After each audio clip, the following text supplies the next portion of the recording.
Hi, everyone. So as Manuela said earlier, I'm so honored to be here to be a part of the CNLM legacy. Growing up, I didn't imagine that I'd have a career in science. And now as a second-year PhD student, I still don't have it quite figured out, but the one thing I know for sure is that I want to use my science to help those around me. The way I do that in lab is that we study the effects of nicotine on the adolescent brain.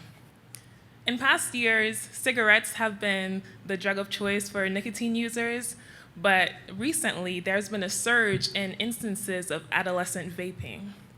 This is important for us to know because adolescence is a very important time. This is when our brain circuits are maturing, and whatever experiences are had during this time is liable to make long-lasting changes on both the brain and behavior. So in the lab, we're particularly curious about how variances, changes, in our DNA lead to different susceptibility to nicotine addiction.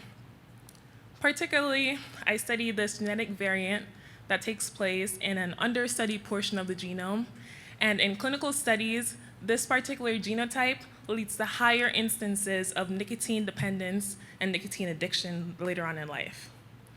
And with my project, I'm interested in examining how nicotine alters chemicals in the brain, such as dopamine, with people who have this genotype.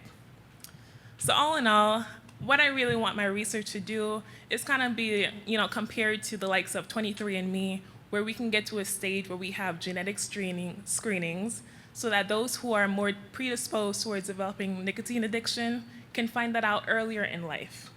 And ultimately, my goal as a scientist is to inform these people with these genetic vulnerabilities so that we can reduce those moments on the lips to leave a lifetime of healthy brain.